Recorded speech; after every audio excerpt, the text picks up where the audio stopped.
ప్రేమగల పరిశుద్ధమైన పరలోకపు తండ్రి, సాయంకాల వేళ నీ సన్నిధిలో మిమ్మల్ని ప్రార్థించుటకు, ఉదయం మిమ్మల్ని ఘనపరచుటకు,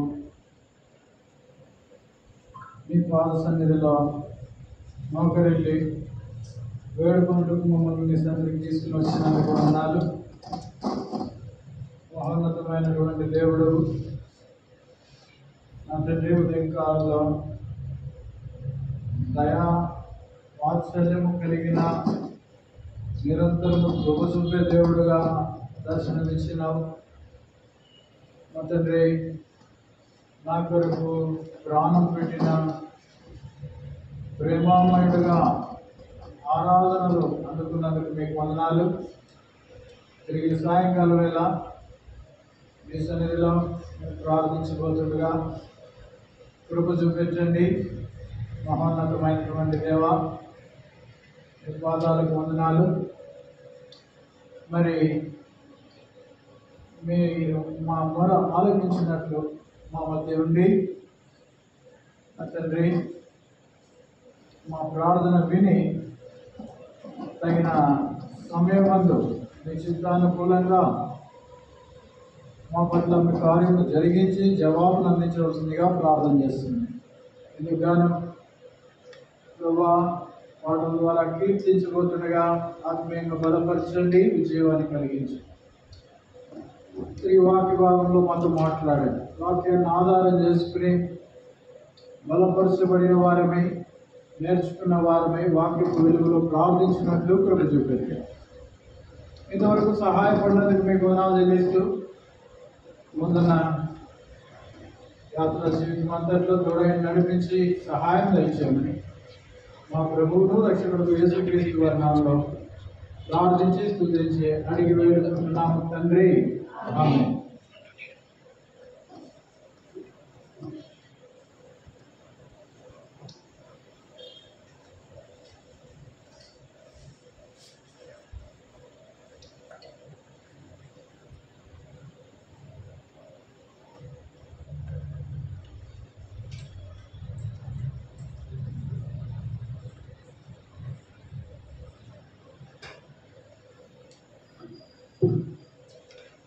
సంఖ్య 602.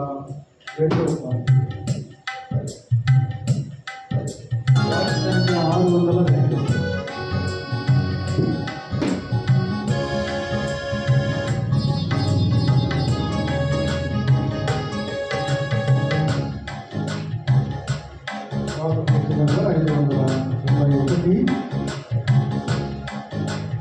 పాఠశాల 602, పాఠ పుస్తకాల 591.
పక్కనే ఉంటుంది.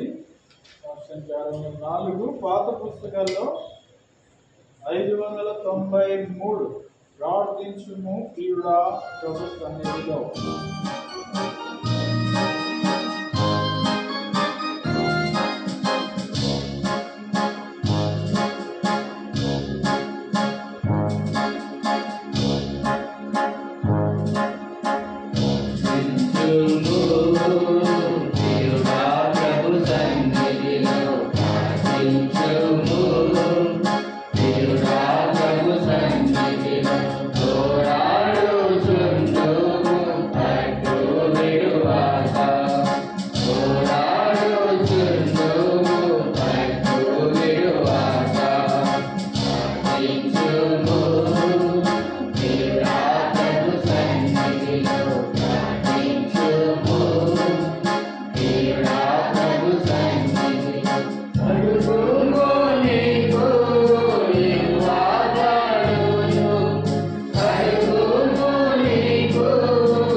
కొంత వాక్యమును ధ్యానాంశంగా కలిగి ఉంటాం.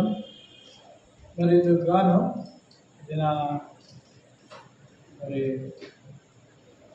కొంత వాక్య భాగం చూసుకుని ప్రార్థనలో ప్రవేశిద్దాం. పోయిన వారము అంతకుముందు వారము ఒక భాగం చూసుకున్నాం, గుర్తుందా? అంతకుముందు వారం ఏం చెప్పుకున్నాం? అంతకుముందు ఎక్కడ ఆగింది? ఎక్కడో ఆగింది. చూడండి ఎక్కడ ఆగింది. అదే అదే కరెక్ట్ కదా. పోయిన వారం ఏం చూసుకున్నామంటే, పోయిన వారం కాదు అంతకుముందు 10 మంది కుష్ఠరోగులు వాళ్ళు వచ్చి ప్రార్థన చేసుకున్నాక, మరి ఇప్పుడు ఈరోజు మనం చూద్దాము మరో ప్రార్థనను. మరి లూకాసు వార్త 18వ అధ్యాయం. మనందరికీ ప్రార్థన సుపరిచితమైందే. ఇన్ని చోట్ల ఆరాధన వాళ్ళ వర్తమానాల్లో ఇతర వర్తమానాల్లో కూడా ఒక ఎగ్జాంపుల్గా మనం చూసుకుంటూ ఉంటాం. లూకాసు వార్త 18వ అధ్యాయం. ఏం ప్రార్థన? అదే కరెక్ట్గానే చెప్తా ఉన్నాం. 18వ అధ్యాయం. ఎవరి ప్రార్థన? గట్టిగా చెప్తే కాదు, గట్టిగా ఇవ్వండి. ఎవరున్నారు? ఇద్దరు ఉన్నారా? ఒకరిదే చెప్తారు కాబట్టి ఇద్దరు ప్రార్థన. కాబట్టి ఒకే దెబ్బకు రెండు పిట్టలు అన్నారు. ఇప్పుడు ఇద్దరిది చూడాలి. రండి లూకాసు వార్త 18వ అధ్యాయం 10వ వచనం.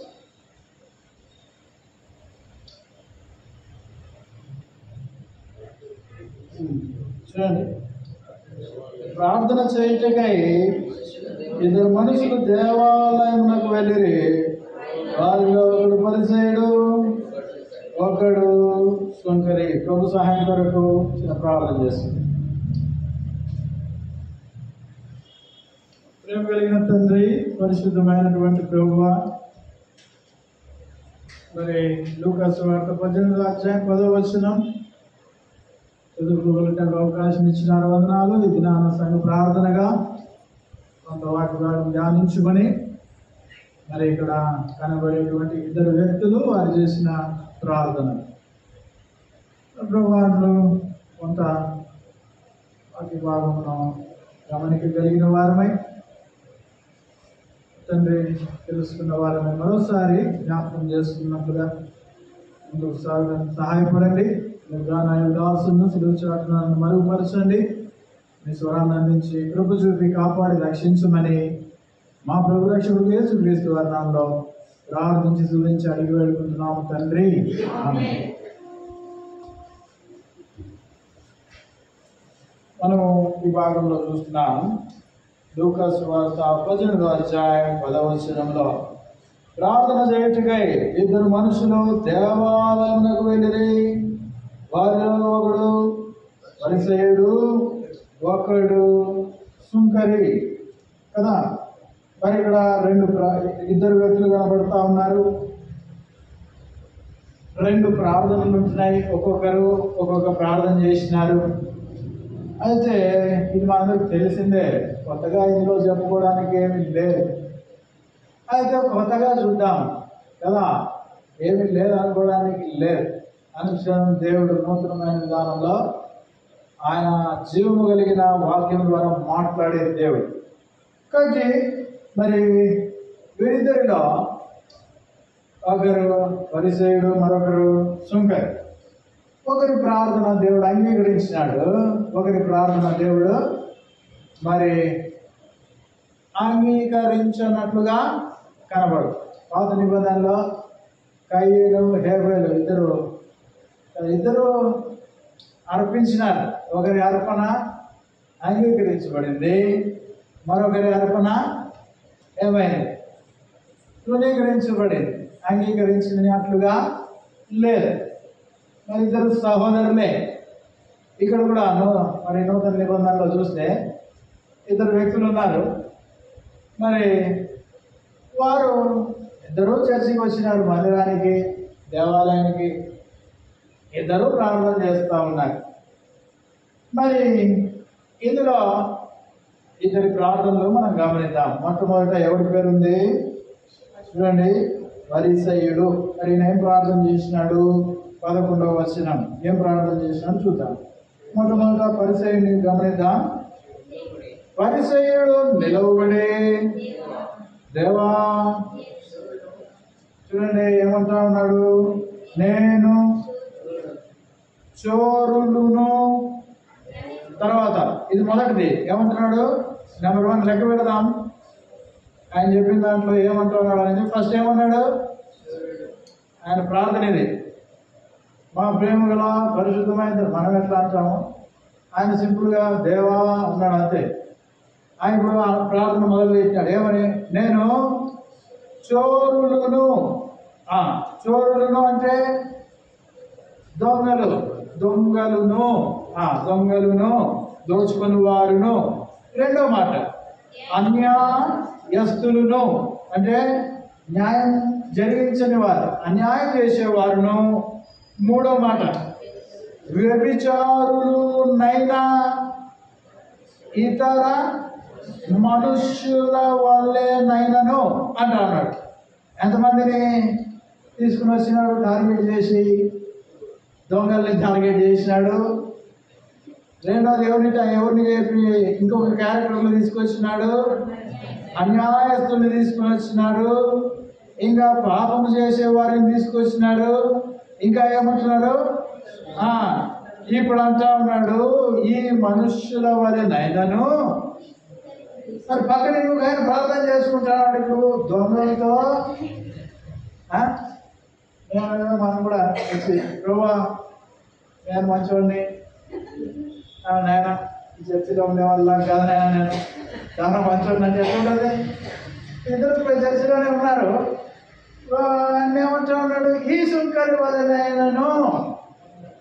దొంగలు వాళ్ళు దొంగ అనడం సుంకరిని, దొంగలు బ్యాచ్ వేరే ఉంది. వాళ్ళలాగా కాదు, అన్యాయస్తులు ఉన్నారు, వాళ్ళలాగా కూడా కాదు నేను.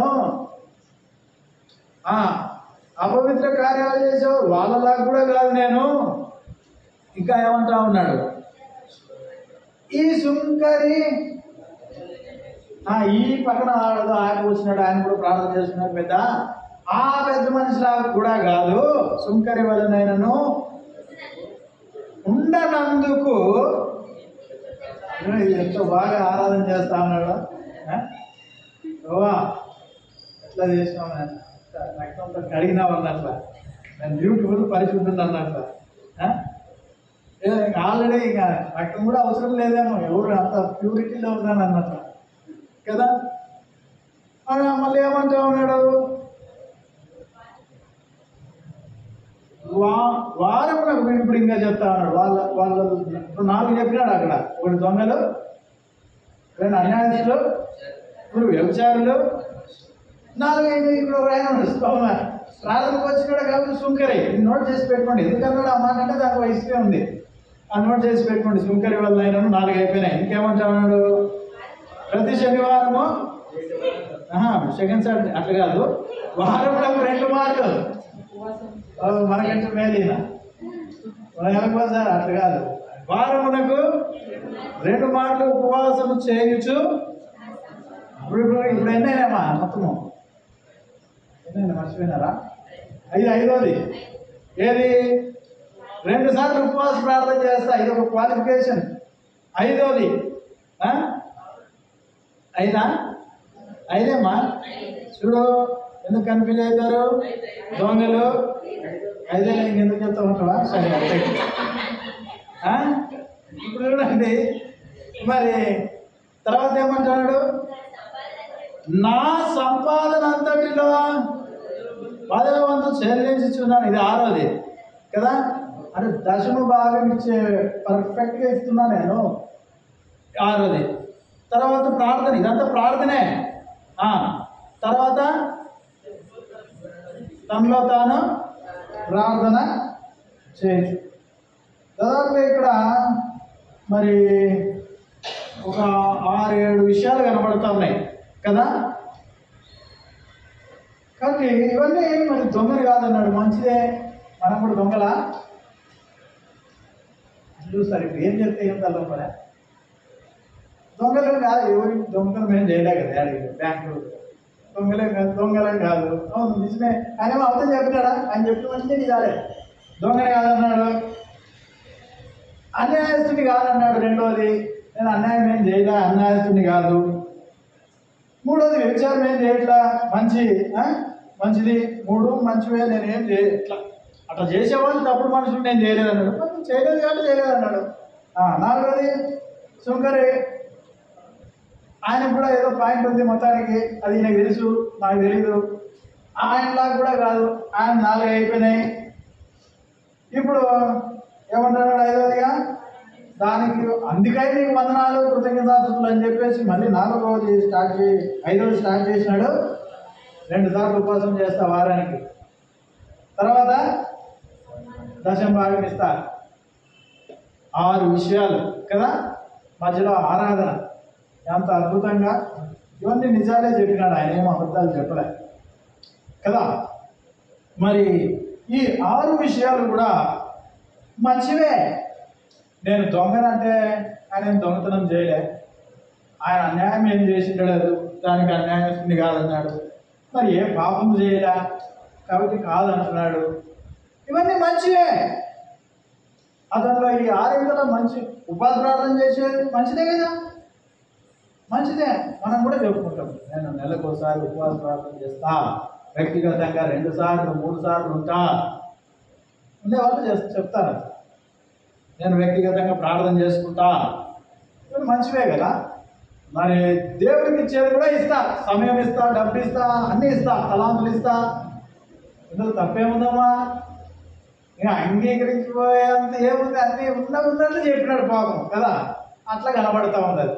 అయితే ఇప్పుడు ఈ 6 విషయాల్లో మనం గమనించాల్సింది ఏంటంటే, ఇది ప్రార్థనలో ఈయన ఇన్ని చెప్పినా ఒకటి చేస్తా ఉన్నాడు. ఏందయ్యా అంటే, అంతా కూడా ఆయన కలిగి ఉన్న లక్షణాల వరకు ఓకే, అక్కడ దాకా బాగానే ఉంది కదా. నేను కూడా దొంగను కాదు, నేనేం అన్యాయం చేయలే, నేనేం పాపం చేయలే, దేవుడికి ఇచ్చేది కూడా ఇస్తా ఉన్నా, ఉపవాస ప్రార్థన అవుతున్నా, వ్యక్తిగత ప్రార్థన అవుతున్నా, నేను కూడా ఉంటాను. నేను కూడా ఇస్తాను, నమ్మలేదు, ఇస్తాను, నేను కూడా అన్నీ చేస్తా. కానీ ఇందులో తప్పేముంది? మీరు కూడా ఉంటారు కదా, ఉంటారా ఉండరా? ఇవన్నీ ఉండాలి, మరి ఈ లక్షణాలు ఉండాలి మనిషికి. కానీ మనం అందరం అట్లా అవన్నీ కలిగి ఉండాలంటే తప్పేమి లేదు. అయితే మరి ప్రార్థన అంగీకరించుకోవడానికి కారణం ఏంటి? ఇక్కడ మనం గమనిస్తే చూడండి, ఇదే లూకాసు వార్త 18:9 అంటాడు. ఏం చూడండి, అదే ఇక్కడ పొరపాటు ఒకటి కనబడుతుంది. ఏంటంటే, తామే నీతిమంతులమని తమ్ముడు ఇతరులను ఏం చేస్తా ఉన్నాడు. ఇవన్నీ ఉంటే మంచిదే, ఇవేం తప్పుడు స్టేట్మెంట్లు ఏం కాదు. ఆయన ఉన్నాడని చెప్పుకుంటున్నాడు. అయితే నువ్వు ఉండు, కాకపోతే ఇక్కడ మరి ఇతరులను ఏం చేస్తా అన్నాడు. ఎట్లా ధృవీకరిస్తున్నాడు? వాడు దొంగోడు అయిండొచ్చు, దొంగోడే కాదులే, నువ్వెవరు తీర్పు తీర్చేకి కదా. మరి వాడు అట్లా అన్యాయస్తుడు. ఇతర మనుషులు ఉన్నారు, శంకరు ఉన్నాడు, ఈ మనుషుడు చూడు కాదు. కానీ ఏం చేస్తున్నారు? తామే నీతిమంతులని నమ్ముకొని ఇతరులను ధృవీకరించు కొందరితో ఆయన ఈ ఉపమానము మేమే కరెక్ట్ అని, మాకే తెలుసు అంటే దేవుడి దగ్గరే ఇన్ని గొప్పలు చెప్పుకుంటున్నాడంటే, అన్ని గొప్పలే చెప్పినాడు ప్రార్థనలో. దేవుని దగ్గర దేవుణ్ణి ఆరాధించినట్లు లేదు, కానీ ఆయనే ఆరాధన చేసుకుని నా పాదాలకు నీ నమస్కారాలు అని చెప్తా ఉంటారు కదా కొంతమంది. మీ పాదాలకు నా నమస్కారం లేదు బయట, అట్లా ఈయన ఆయన పాదాలకు ఆయన దండం పెట్టుకుని పోయినట్ల నేనే గొప్పండి, నేనే సెల్ఫ్ డబ్బా. పైగా ఏమంటా ఉన్నాడు? తమ తాను హెచ్చించుకోవడానికి మాత్రమే కాదు, కానీ ఇతరులను ఏం చేస్తున్నాడు? వీడు దొంగోడు, వీడు దుష్టుడు, వీడు అన్యాయస్తుడు అంతా ఒక సెల్ఫ్ డిక్లరేషన్ తాను తన మీదను ఇతరుల మీదను ఇచ్చేస్తూ ఉంటున్నాడు. చాలాసార్లు మనం కూడా ఆయనకి ఏం రాదులే, ఆయనకి ఏం తెలుసు, ఆయనకి ఏం వాక్యం ఏం పెద్దది లేదు, మనమే బైబిల్ అంతా రాసినారు. 66 పుస్తకాలు మొత్తం తర్జుమాలు మనమేమో సహాయపడొచ్చింటారు చూసినా, పేపర్లు అందించి ఆ రేంజ్లో మనం ఫీల్ అయిపోతున్నాం. ఆయన మంచిగా ఏం పెద్ద ఆత్మీయుడు కాదండి, ఏం లేదు ఆయనకి, ఏదో చెప్తాను ఆయన కాదు, ఆయన ప్రార్థనా పరుగాలే కాదు, మనమే ఫిక్స్ చేస్తూ ఉంటాం కదా. చాలాసార్లు వాక్యంలో నేను కూడా చెప్తాను, రాదు, ఏం రాడు అన్నాడు. మేమేదో పెద్ద ప్రార్థనా పరులు అయిపోయినట్ల, వాళ్ళకి ఏమీ రాదన్నట్ల అట్లా ఫీల్ అయ్యి ఒక భ్రమలో బతుకుతూ ఉంటాం అన్నమాట. ఆ కోవకు సంబంధించిన మానసిక స్థితి కలిగిన వ్యక్తుల్లో ఈ పరిచయుడు. కొన్నిసార్లు మనం కూడా ప్లాట్ఫామ్ మీద పోయి వస్తూ ఉంటాం, పొరపాటున. అది ఇక్కడ మరి చెప్తా ఉంటున్నాడు. మరి తీర్పు చెప్పేస్తున్నాడు, జడ్జి అయిపోయినాడు, జడ్జిమెంట్ కూడా ఇస్తున్నాడు. మరి పక్క వాళ్ళని దూషిస్తూ ప్రార్థన చేస్తూ ఉన్నాడు కదా. ఇది దూషిస్తూ చేసిన ప్రార్థన. ఇతరులను వాడు దొంగోడు, విడిట, వడట, నేను గ్రేటు అని చెప్తూ చేస్తున్నటువంటి ప్రార్థన. చూడండి, రోమిలకు రాసిన పత్రిక 14:10 ఇక్కడ ఒక మాట ఉంటుంది చూసారా. మరి రోమిలకు రాసిన పత్రిక 14:10. రోమిలకు రాసిన పత్రిక Romans chapter 14:10 ఇక్కడ మనం గమనించవచ్చు. ఏమంటాడు? అయితే నీవు నీ సహోదరునికి తీర్పు తీర్చనేలా, నీ సహోదరుని నిరాకరింపనేలా,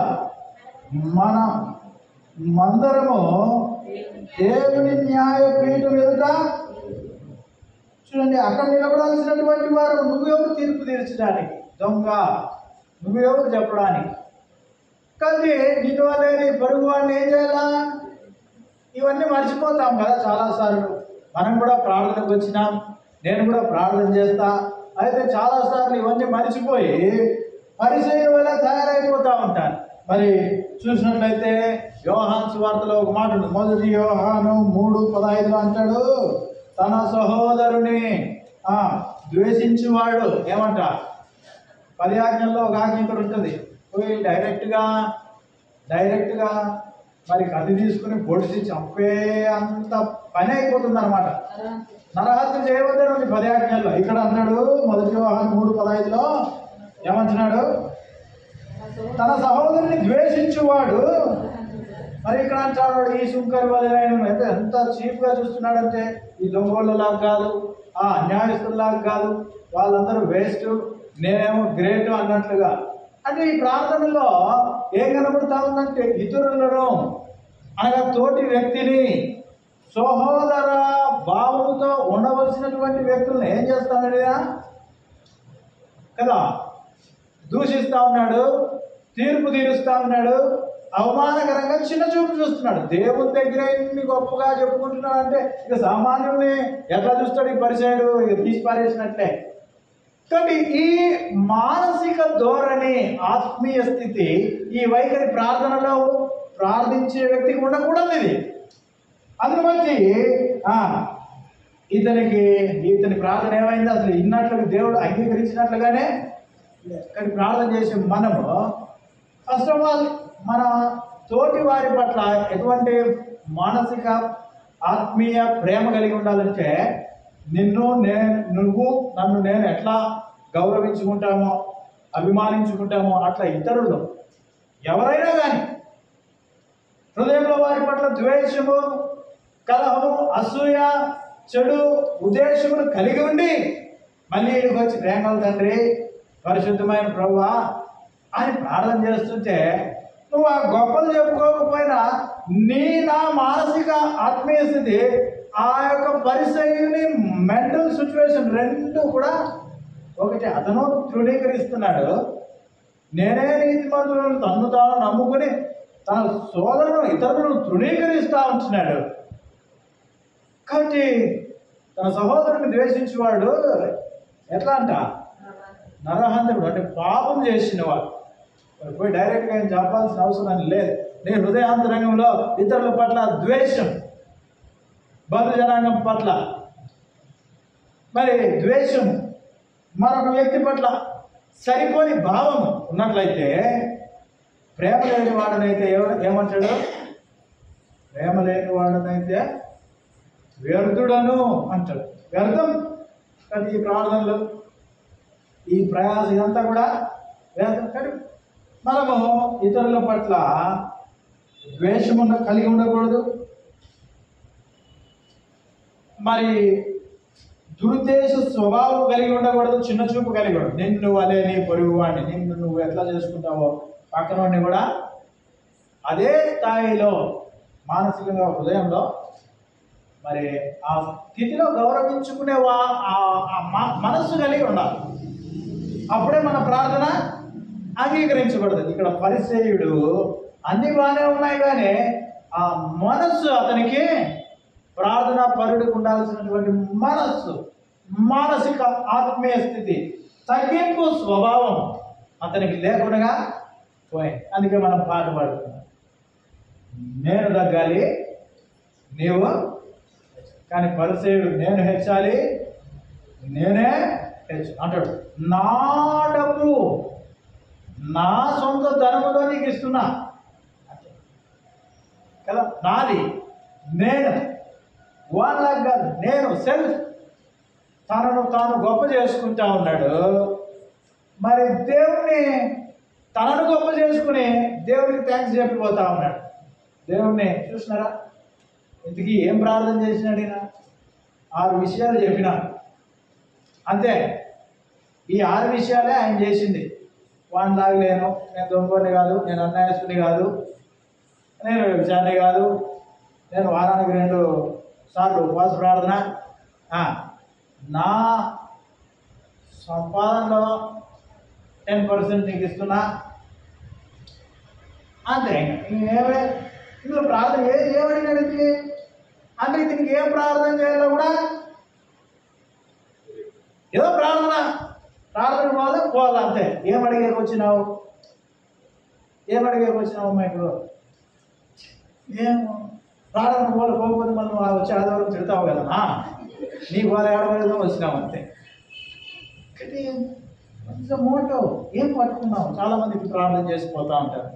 మొత్తం అంత ప్రపంచాన్ని ఒక గ్రౌండ్ వేసేసి వ్యక్తిగత ప్రార్థనలు చేసుకోండి. ఏమో ఈడే సంఘ ప్రార్థనలోనే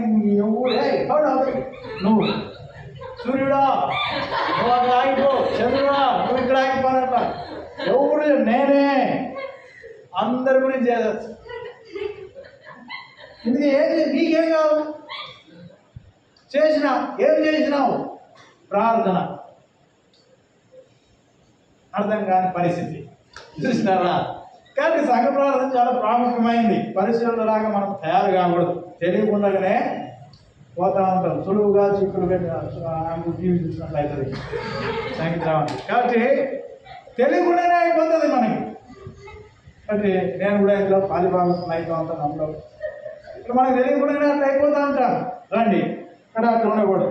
2వ ప్రార్థన వెళ్ళిపోదాం, సమయం అయిపోతాం, 20 నిమిషాలు ఉందిగా. 2వ ప్రార్థనకి వెళ్ళిపోదాం. 2వ ప్రార్థన ఎవరిదమ్మా? కంటిన్యూ లూకా సువార్త 18వ అధ్యాయం. ఇది నాకు 20 నిమిషాలు చూసుకుని ముందుకు పోదాం. సుంకరి ప్రార్థన. రైట్. ఇప్పుడు సుంకరి ఆయన ఒక మాట అన్నాడు, ఈ సుంకరి వల్ల కూడా నేను లేను అని అన్నాడు. అంటే ఇందుకు సుంకరి ఏం జాబ్? సుంకరి అంటే అదే ట్యాక్స్ కలెక్టరే. ఇప్పుడు తాయి బజార్ అని వస్తాడు, మాకు వెహికల్స్ పంపిస్తాం రోజు కంపెనీలో. వాడు ఏం చేస్తాడు? ప్రతి ఊర్లో ఉంటారు ఇది. ఇప్పుడు తాయి బజార్ ఆ ఊరికి సంబంధించినాడు. బండి ఆ ఊరిలో ఆగి అన్లోడ్ చేస్తే ఏదైనా షాప్లో వాడు పరిగెత్తుకుని వచ్చి ఒక 250కి రసీదు ఇస్తాడు. వెంటనే దాన్ని కట్టాలి. ఇప్పుడు తోపుడు బండ్లలో ఆలీలు అమ్ముకునే కూడా వస్తుంటారు, వాళ్ళు కూడా అంతా అన్ని దిక్కులు ఉంటుంది. ఏ ఒక్కడికి పోయినా ఉంటుంది ఇది. బిజినెస్ వాళ్ళకి, లారీలకి, ఆటోలకి, ఈ వ్యాపార పరంగా మార్కెట్ యార్డ్లో అన్ని చోట్ల తాయి బజార్లో చిన్న చీటీ ఇస్తాడు అసలు. అయితే ఈ సుంకరి వల్ల లేనంటాడు. ఎందుకు ఆయన అట్లా అన్నాడంటే, ఈ సుంకరి మరి వీళ్ళు అవన్నీ కలెక్ట్ చేసి గవర్నమెంట్ ఇక్కడ అప్పుడు రోమా గవర్నమెంట్లో ఇతను వర్క్ చేసేవాడు సుంకరి. కలెక్షన్ చేసి అది గవర్నమెంట్కి వెళ్ళి. అయితే ఎందుకు ఈ సుంకర్లా కూడా లేనేను అని అన్నాడంటే, అది సుంకర్లు ఏం చేసేవాళ్ళు అంటే, ఆ కలెక్ట్ చేసిన అమౌంట్ అప్పట్లో కలెక్ట్ చేసి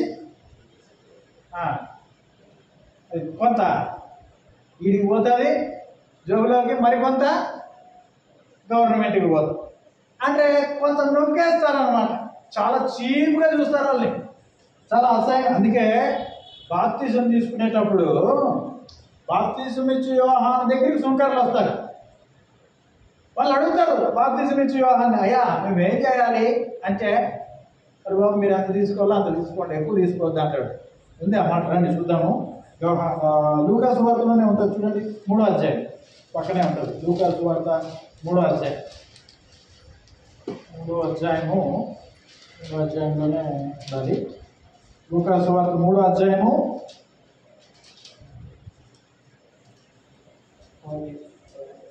12 చూడండి, 12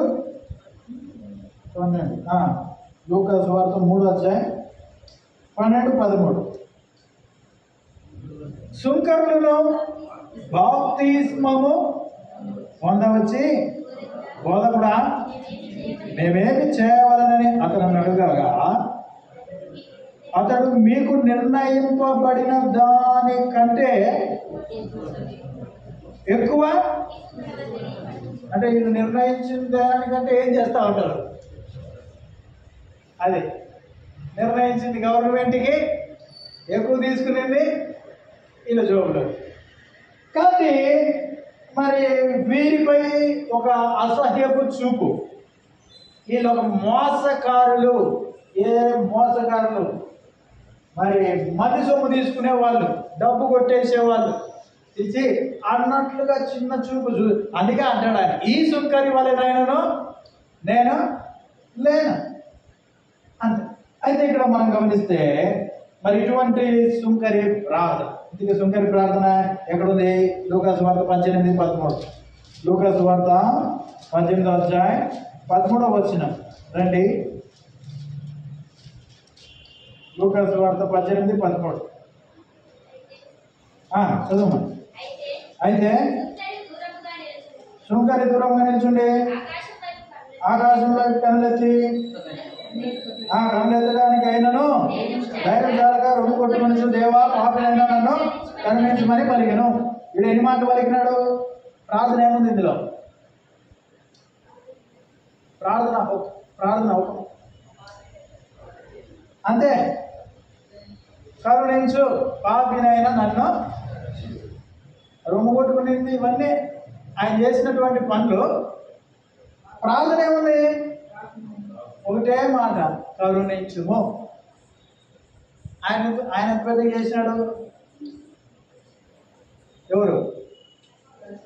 6 విషయాలు పెట్టినాడు. ఈ ప్రార్థన ఏమో అర్థం కాల, చాలా చిన్నగా చేసినాడు. కరుణ, ఆయన కరుణలో అన్నీ దొరికేస్తాయి. ఆయన కరుణలో మనకి ఆయన కరుణ ఉంటే చాలు. ఆయన దయ, జాలి, కరుణ, వాత్సల్యత మన మీద ఉంటే అన్నీ వచ్చినట్టే. ఆ ఒకటే అడిగినాడు ఆయన. కాబట్టి అవసరమైనదో ఎత్తి పెట్టుకుని మరి బలంగా గట్టిగా దేవుణ్ణి మొదలుపెట్టాడు. సంఘ ప్రార్థన అంత విలువైంది. ఈ రాత్రి వేళ మనకి ఏదైతే అవసరమో ఆ ఒక్క విషయము ఎత్తి పట్టుకున్నా. 2-3 విషయాలు ఉంటాయి, లేదా 5 విషయాలు ఉంటాయి. టక్క అదే అందరూ మరి గమనించుకొని విలువైన ప్రార్థన, దేవుడు ఉన్నటువంటి స్థలము, ఆయన ఆసీనుడైనటువంటి ప్రదేశం ఇది. ఇప్పుడు కాబట్టి ఆయనకి చెప్పుకునేటప్పుడు ఏం చెప్తున్నామో అర్థం కాకుండా చెప్తే కాదు. మరి ఎత్తి పట్టుకోవాలా, నాకేం అవసరమో అది, ప్రభా నాకు ఇది పలానా ఉంది, కరుణించి సహాయం చేయి అడుగుదాం. అటు ప్రభు మనకు సహాయం చేస్తాడు. ఇక ఇతని ప్రార్థనలోకి పోతే రండి, ఒక్కొక్కటిగా చూసుకుందాం. ఒక 7 విషయాలు చూసుకుందాం. మరి ఇతని ప్రార్థనలో 15 నిమిషాలు ఉంది, ఒక 7 విషయాలు చూసుకుందాం. మొట్టమొదటిగా ఏమంటున్నాడు? 18వ అధ్యాయము 13వ వచనమా ఏమంటున్నాడు ఇతని ప్రార్థన? ఏమన్నాడు? దూరముగా నిలుచుండి. మొట్టమొదటిది దూరముగా నిలుచుండి. ఒక్కొక్క మాట చూసుకుందాం. ఒక 7 విషయాలు. దూరంగా నిలుచున్నాడు. ఎందుకు? పోయిన అంతకుముందుసారి కూడా ఆ కుష్టు వ్యాధిగ్రస్తులు దగ్గరికి రాలా, దూరంగా నిల్చుండి వాళ్ళు కూడా కరుణించమని అడుగుతారు. అయితే ఇక్కడ పరిస్థితి, ఈయన ఎందుకు దూరంగా నిలుచున్నాడు? ఎందుకంటే ఆయన సన్నిధి పరిశుద్ధమైంది, ఆయన నామం పరిశుద్ధమైంది, ఆయనలో ప్రభావం ఉంటున్నది. అటువంటి శక్తి కలిగిన దేవుని దగ్గరికి వచ్చి మరి ఎట్లా అంటున్నాడు? ఆయనను సమీపించడానికి కూడా ఆయన సన్నిధిలో ధైర్యము లేక, అంటే ఎంతగా గౌరవిస్తా ఉన్నాడు కదా, చాలా రెస్పెక్ట్, గౌరవముతో, గౌరవప్రదమైనటువంటి ప్రార్థన. చాలాసార్లు నేను గమనిస్తూ ఉంటా పిల్లల్ని, సండే స్కూల్ పిల్లలు ప్రార్థన చేసేటప్పుడు కుటుంబ ప్రార్థనలో కూడా ఒకడు ఫోన్ ఎత్తుకుంటా ఉంటాడు. ఇళ్ళల్లో కూడా ఎంత రెస్పెక్టబుల్గా ఉండాలంటే అంత రెస్పెక్టబుల్గా ఉండాలి ప్రార్థన. చిన్నపిల్లలకి మనం ఇప్పటి నుంచే నేర్పించుకోవాలి. వారి స్వభావం అని, కానీ మనం అది నేర్పిస్తూ ఉండాలి. యవనస్తులు కూడా ఎక్కువసేపు ప్రార్థన చేస్తుంటే ఒత్తుకుంటూ ఉంటారు. అది ఇది ఇంగాడికి పోయి ఇడికి పోయి అన్నీ చూసుకుని లాస్ట్కి వచ్చి ఆమె. కానీ ఇది గౌరవించే విధానం కాదు. సుంకరి ప్రార్థనలో మొట్టమొదటిగా దేవుని సన్నిధిని ఆయన గౌరవిస్తూ ఉంటున్నా. కానీ నువ్వు ప్రార్థన చేసేకి వచ్చినావు మంచిదే, అయితే గౌరవప్రదమైన ప్రార్థన చేస్తున్నావా? ఆయన సన్నిధికి ఇవ్వాల్సిన గౌరవము మర్యాద ఇస్తుంటున్నావా? చూడండి, మునుపు ఏమంటాం మనము, మునుపు ఇప్పుడు కూడా అట్లా ఉండకూడదు. ఇప్పుడు సమీపస్తులము, అయితే సమీపానికి తీసుకొచ్చినప్పుడు ఆయనకి ఇవ్వాల్సిన గౌరవం ఇస్తామన్న పోయింది కదా. ఏం పోయింది?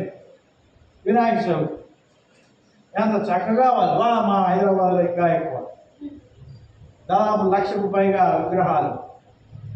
చూడండి వారు ఎంత. ఇప్పుడు కొత్త సిస్టమ్.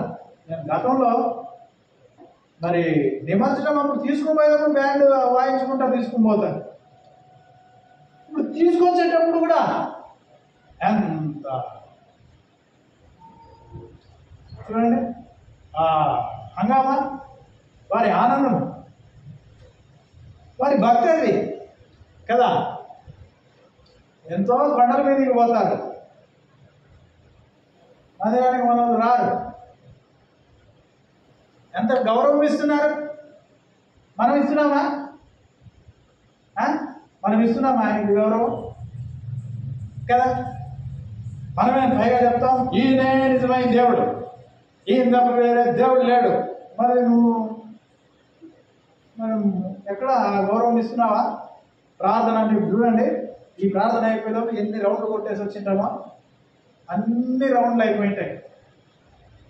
కానీ ఆయనకి గౌరవించే విధానం ఉంటుందా?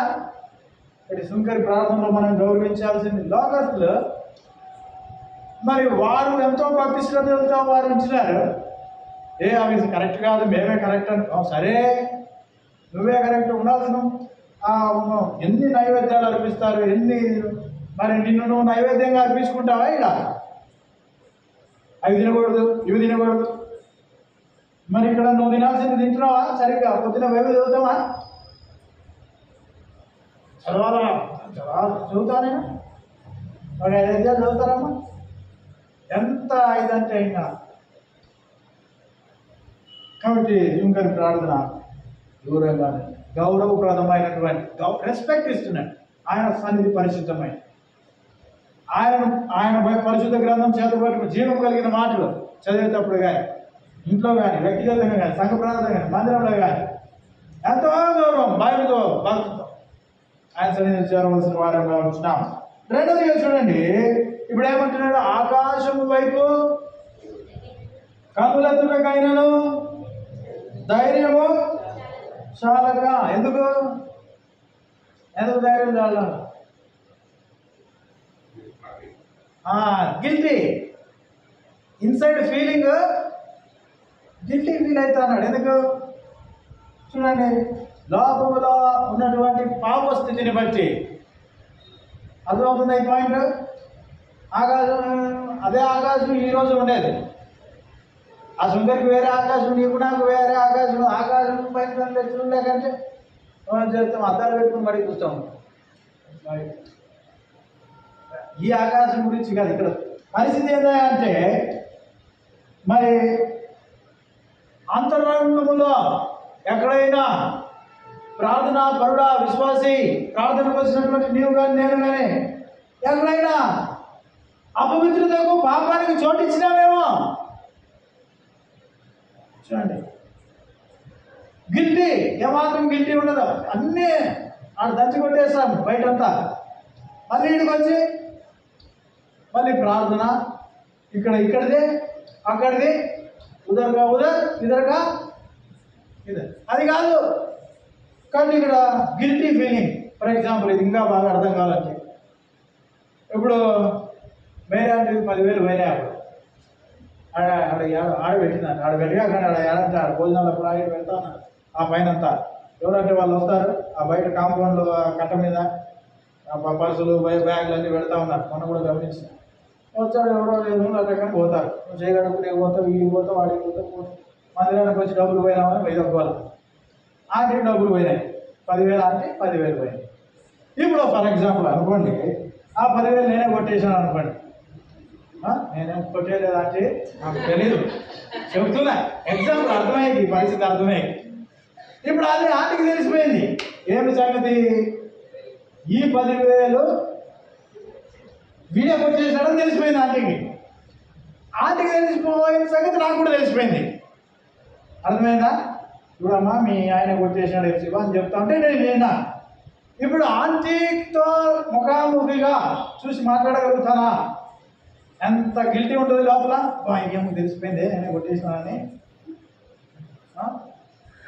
అది అట్లా ఆంటీ మళ్ళీ డౌట్తో చూస్తాను. నాకు ఎగ్జాంపుల్ అన్నమాట, నేనేం కొట్టేలేదంటే అవి అడిగారు నాకు తెలియదు. అంటే ఈ సుంకరిలో ఎంత గిల్టీ ఉందంటే అట్లా చూడడానికి కూడా గిల్టీ ఫీల్ అవుతా ఉన్నాడు. అయ్యో దేవుని నేను, ఆయన ఆకాశం నా సింహాసనం వచ్చాడు. ఆకాశం రాసినటువంటి దేవునిగా అంత మహోన్నతమైన దేవుని, అమ్మో ఇంతటి పాపం చేసిన మనం కూడా ప్రార్థన కోసం అంత అన్ని టీవీలు సీరియళ్ళు అనాల్సినవన్నీ తిట్టాల్సినవి తిట్టి ద్వేషము కోపము అన్నీ లెవెల్ చేసేసి ఆడ మళ్ళీ ఇక్కడికి వచ్చేసి ఇప్పుడు ఏంది నాట్ గిల్టీ, ఏం లేదు ప్రార్థన. ఏమవుతుంది పరిశుద్ధమైన ప్రభువా, మరి ఇట్లా అట్లా అది ఇది తదుపరి కనుక ఆ ప్రకారం ఇవన్నీ కలగలుపుకుని అట్లా వేసుకుంటా ఉంటాం మంచిగా. కానీ ఇక్కడ విషయం ఏంటంటే ప్రార్థన గౌరవప్రదంగా ఉండాలి. రెండవదిగా భయముతో కూడి ఉండాలి. దేవుని సన్నిధిలో ప్రార్థనకు వచ్చినటువంటి మనం ఆశామాషికి కాదు ప్రార్థన అంటే. ముందుకు పోదాం. ఇప్పుడు ఏం చేస్తా ఉన్నాడు? మూడవ మాట ఏం చేస్తా ఉన్నాడు? రొమ్ము కొట్టుకొనొచ్చు అంటా ఉన్నాడు కదా. ఇప్పుడు ఏమంటా ఉన్నాడు? రొమ్ము కొట్టుకొనొచ్చు. ఎందుకు? హృదయము మోసకరమైంది. మార్క్స్ వార్తలో 7:21 అనుకుంటా. అందులో ఎన్నున్నాయి? మార్కు 7:13 ఉన్నాయి హృదయంలో ఉండకూడని. అటువంటి ఘోరమైనటువంటి హృదయము, దీన్ని బట్టి పాపపూరితమైనటువంటి మోసకరమైన హృదయాన్ని బట్టి ఇప్పుడు ఏమంటా ఉన్నాడు? రొమ్ము కొట్టుకుంటా ఉన్నాడు. అంటే వేదనతో కూడినటువంటి ప్రార్థన, గౌరవప్రదమైనటువంటి ప్రార్థన, భయంతో కూడినటువంటిది ప్రార్థన, మరి వేదనతో కూడినటువంటి ప్రార్థన. అంత మాత్రమే కాదు, ఇప్పుడు అంటా ఉన్నాడు దేవా ఆరాధిస్తాడు. దేవుణ్ణి ఒక గ్రహింపుతో ప్రార్థన చేస్తా ఉన్నాడు, ఆరాధనతో కూడినటువంటి ప్రార్థన. మరి పాపిని నన్ను కరుణించు దేవా అంట. మనం కూడా అందరూ పొద్దున పాడిన ఏం పాట అది? పాపినైనా నన్ను కరుణించును, సిలువపై నాకై తానెక్కెను. పాపినైనా నన్ను కరుణింపను, సిలువపై నాకై తానెక్కెను. పరిశుద్ధ జీవం నాకివ్వను,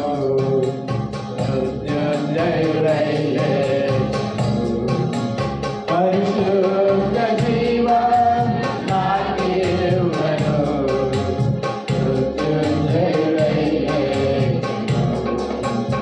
ఆనందంతో కానీ పొద్దున కూడా ఇట్లా మనం ఏం చేసినాం? ఆరాధన చేసినాం. పాపి ఆయన నన్ను కరుణించినావు, ఇట్లా చేసినావు, అట్లా చేసినావు అని. మరి సాయంత్రం వచ్చేసరికి ఇప్పుడు ఎవరు లేరు ఇలా కదా. పొద్దున ఆరాధన, నన్ను కరుణించినావు, నా కొరకు తిరిగి లేచినావు, పరిశుద్ధ జీవం ఇచ్చినావు, ప్రత్యేకపరిచినావు, అందరూ బాగున్నారు. ఇప్పుడు చూస్తే కొన్ని కుటుంబాలే వస్తున్నాయి, మిగిలినవంతా ఆడిపోయినాయి. చూసినారా ఎట్లా ఉంది పరిస్థితి? కాబట్టి రాత్రి వేళ మనం ప్రార్థన చేద్దాం. మనం బాధతో ప్రార్థన చేద్దాం. ప్రభువా, నా మందిరం పరిస్థితి సరైన గ్రహింపు, ఆత్మీయ ఎదుగుదల లేనటువంటి స్థితిలో ఉంటున్నాం. ప్రభువా, మమ్మల్ని కరుణించు, ఆత్మీయ అభివృద్ధిని దయచేయి. భౌతిక సంబంధమైన అన్ని చేస్తాడు నీ కరుణ, ఆయన కరుణ ఉంటే. కానీ ఆత్మ సంబంధంగా మమ్మల్ని ఎదిగింపు చేయి అని వేడుకు. ఇప్పుడు ఏమంటున్నాడు తర్వాత 5వదిగా చూసినట్లయితే, పాపినైన నన్ను అంటే ఒప్పుకోలతో కూడినటువంటి మరి ప్రార్థనలో ఆరాధన ఎంత ప్రాముఖ్యమో ఒప్పుకోలు కూడా అంతే ప్రాముఖ్యం. కాబట్టి కీర్తనల్లో ఒక మాట ఉంటున్నది. ఏ మాట అంటే, మరి 66వ కీర్తన 18వ వచనంలో అంటాడు కదా, నా హృదయంలో నేను పాపమును లక్ష్యము చేసిన యెడల ప్రభువు నా మనవి వినకపో. కాబట్టి పొద్దున పాకపాడి సాయంత్రానికి పాపం చేసి మళ్ళీ నాకు అవసరమైన హెల్ప్ చేయాలని సరైన క్రమం కాదు. కాబట్టి ప్రియ సహోదరుడా, హృదయాంతరంగంలో ఎక్కడైనా పాపం ఉంటే పశ్చాత్తాపంతో దేవుని సన్నిధిలో భయముతో వణుకుతో రొమ్ము కొట్టుకొనిచ్చు బాధతో, అయ్యా పాపిని క్షమించని ఒప్పుకుని దేవుణ్ణి ఆరాధిస్తూ, ఇదే దేవుణ్ణి ఆరాధించే విధానం. అట్లా ప్రార్థనకు సిద్ధపడే వారంగా ఉండాలి. ఇంకా ఈ శృంగారి ప్రార్థనలో మనం గమనిస్తే ఇప్పుడు అడిగింది ఒకటే ఒకటి. ఏమంటున్నాడు? కరుణించుము నన్ను. ఆయన కరుణ ఉంటే అన్ని ఏ సమస్య నీ జీవితంలో ఉన్నా సరే, ఏ కష్టము నీ మీద ఉన్నా కూడా, ఏది నిన్ను వెంటాడుతున్నా సరే, ఏ ఇబ్బంది నిన్ను సమస్య నెట్టుతున్నా సరే, బాధిస్తున్నా సరే, ఆయన కరుణ నీ మీద, నా మీద, మన కుటుంబాల మీద, మన మీద ఉన్నట్లయితే అన్నీ కూడా దూరం అయిపోతాయి. నెమ్మది లభిస్తుంది, సమాధానం లభిస్తుంది. కాబట్టి ప్రియ సహోదరుడా, సహోదరి, మనము సుంకరి వలె ప్రార్థన చేద్దాం. పరిచయుని వలె హెచ్చింపు, ఇతరుల పట్ల గర్వపు స్వభావం లేకుండా నేను తగ్గాలి. సుంకరి తగ్గించుకుంటా ఉన్నాడు. తగ్గింపు ప్రార్థన మనం చూసినట్లయితే ఫైనల్లీ మరి 7వదిగా రండి, లూకాసు సువార్త 18వ అధ్యాయం 14వ వచనం. ఇప్పుడు అంటాడు చూడండి, 7వ విషయం మరి ఇక్కడ గమనించవచ్చు. ఈ మాట చూసుకుని ప్రార్థనలోనికి ప్రవేశించాం. లూకాసు సువార్త 18వ అధ్యాయం 14వ వచనం. ఇప్పుడు ఏమంటా ఉన్నాడు? అతనికంటే అంటే పరిసయ్యుని కంటే సుంకరి నీతిమంతుడుగా తీర్చబడి తన ఇంటికి వెదలని మీతో.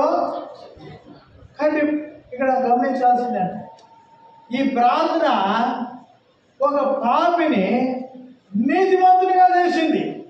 ఎంతటి గొప్ప కార్యము! ఒక ప్రార్థన పాపిని నీతిమంతునిగా చేసింది. పైగా ఇప్పుడు నీతిమంతునిగా చేయడం మాత్రమే కాదు, దేవుని కరుణ అతని మీద వచ్చి పడినట్లుగా మనం గమనించగలుగుతాం. ఈ రాత్రి వేళ మనం కూడా సుంకరి వేళ తగ్గించుకొని ప్రార్థన చేద్దాం. అయితే ప్రార్థనకు ముందు ఇతరుల పట్ల ద్వేషము, తృణీకార స్వభావము, గర్విష్టి స్వభావము, హెచ్చింపు స్వభావము ఉండకూడదు. అందుకని అంటాడు కదా, కింద భాగంలో ఏమంటున్నాడు? 14వ వచనం చదువుకున్న తర్వాత అంటాడు కదా, తన్ను తాను హెచ్చించుకొనివాడు తగ్గించబడిననియు, తను తాను తగ్గించుకునేవాడు హెచ్చింపబడుననియు. అంటే అనేక సమస్యలు ఉన్నాయి, ఎన్నో కష్టాలు ఉన్నాయి. రాత్రి వేళ యాత్రా జీవితంలో చెప్పుకోలేని సమస్యలు కూడా ఉన్నాయి. కొన్నిసార్లు నాకు గుర్తొచ్చినప్పుడు కన్నీరు, గుండె సలగైపోతూ ఉంటుంది, నెమ్మది కోల్పోతూ ఉంటాం, పరిస్థితులు అర్థం కాకుండా ఉంటుంది, భవిష్యత్తు ఏమో తెలియదు. అయితే దీన మనస్కులై తగ్గించుకునే, అయ్యా అయ్యా నన్ను కరుణించిన ఆయన చాలు, సమస్తమును ఆయన బాగుగా చేయగలిగిన దేవుడు. మనం పాట పాడుకున్నాము, ఊహించువా కంటే అడిగిన వాటి కంటే మరి అత్యధికముగా ఎంత విశ్వాసం ఉండాలా? ఎంత? ఆవిగింజ ఎంత ఉంటుంది? ఎంత ఉంటుందా? పిన్ని ఎంత ఉంటుంది? పిన్ని చిన్నదా? చిన్నది అంటే అది కూడా లేదా? ఎగ్జాంపుల్ ఏంటంటే ఒక కష్టం ఉంది, పెద్ద సమస్య, ప్రార్థన చేసినావు, మళ్ళీ ఏడుపు వస్తాను చెప్తున్నాడు కదా, బాగు చేయడా? కాబట్టి శరీరం ఏం చేస్తూ ఉంటుంది?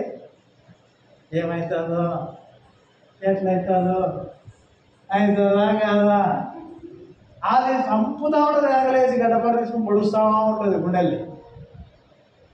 బైబిల్లో ఒక మాట ఉంది, విశ్వసించువాడు కలవర పడడు. నువ్వు కలవర పడతావు అంటే నీకేం లేదా? ఎంత విశ్వాసం లేదు తిని చెప్పింది అంటే ఆవగించ అంత విశ్వాసం కూడా ఇంటికి పోయి ఒక ఆవగింజ తెచ్చుకుని ఆడాడు తగిలించి పెట్టుకోండి. అప్పుడు ఏమవుతుందంటే దాన్ని చూసినప్పుడల్లా ఇది కూడా లేదా, నాకు ఇంత చిన్నది కూడా లేదా, మళ్ళీ అడుగుతున్నావు. కానీ ఫిలిప్పి 4:4 చెప్పు, మొన్న దాకా ఏడిసినావు నువ్వు, ఎందుకు చెప్పు? అది ఇప్పుడు కాదు, ఎప్పుడు అవి గుచ్చుతా ఉంటే చూసినావా? నాకు కూడా చాలా ఉన్నాయి. ఏంటివి? కష్టాలు, శ్రమలు, బాధలు, ఇటు గన్మిషన్లతో ఉన్నాయి నాకు అన్నీ. వెనకల ముందర అంతా చుట్టుకొని ఉన్నాయి. ఎన్ని కావాలంటే ఎవరికైనా కావాలంటే మీకు కూడా పంచి పెడతా, తీసుకుని నాకన్నా పని తగ్గుతాయి. అయితే ప్రభువునందు మనం ఆనందించే వారంగా ఉండాలి, అతిశయించాలి. శ్రమల యందు అతిశయించాలి అంటాడు రోమిలకు రాసిన పత్రిక. అబ్బా ఎంత శ్రమ, అబ్బా దీన్ని గెలసాలి ప్రభు అని. గలీలో గిల్లిదండ ఎవడైనా ఆడతాడు, స్టేడియంలో క్రికెట్ ఆడాలి. ఎంత పెద్ద సమస్య ఉంటే అంత పెద్ద స్థాయిలో పోరాటంతో నువ్వు అతిశయించు. కాబట్టి కృంగిపోకూడదు. శ్రమ దినానా ఇంకా అవన్నీ మీకు తెలుసు. రండి ముందుకు పోయి ప్రార్థన చేసుకుందాం. దేవుడి వాక్యాన్ని దీవించునుగా. మొదట ఒక సహోదరుడు ప్రార్థన చేస్తారు, ప్రారంభిస్తారు. ఆ తర్వాత సహోదరుడు కరెక్ట్గా ఒక 1 అవర్ గంట సేపు ఉంది. క్లుప్తంగా అందరికీ ప్రార్థన రావాలి, అందరికీ వచ్చేలాగా ప్రార్థన చేయండి. గట్టిగా బిగ్గరగా చేయండి. ప్రార్థించండి.